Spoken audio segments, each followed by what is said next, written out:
Nature is like a musical expression, which means exactly what it says. Giraffes are giraffing, trees are treeing, stars are starring, clouds are clouding, rain is raining. And if you don't understand, look at it again. And people are peopling. We notice that all these suchnesses appear and disappear. They keep changing. They come and they go. But if you get hung up on your particular form,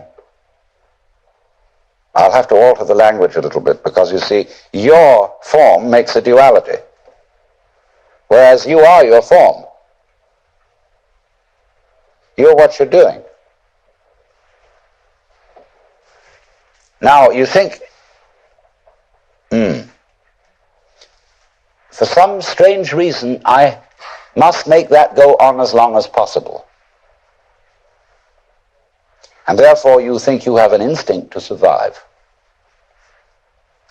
And so the only thing anybody can agree about today, so far as the discussion of ethical and moral problems are concerned, is that we ought to survive. And therefore certain forms of conduct have survival value and certain forms don't.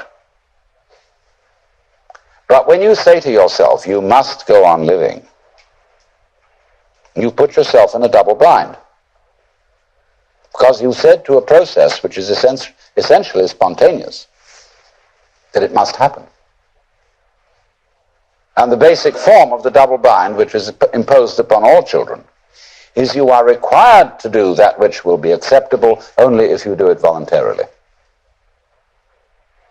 So when we say to ourselves, you must go on,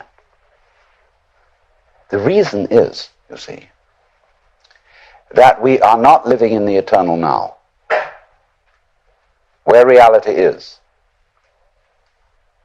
We are always thinking that the satisfaction of life will be coming later. There's a good time coming, be it ever so far away, that one far-off divine event to which all creation moves. Don't kid yourself. As the Hindus have taught us, in the course of time, everything gets worse. It eventually falls apart.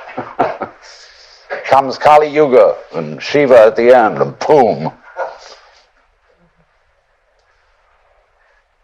Which is to say, only suckers put hope in the future. You see, I tell you, there are three classes of people in the Western world: the aristocrats, the proletariat, and the bourgeoisie. The aristocrats live on the past because they come of noble family. And they're like potatoes because the best part of them is underground. The proletariat live in the present because they have nothing else. And the poor bourgeoisie live for the future.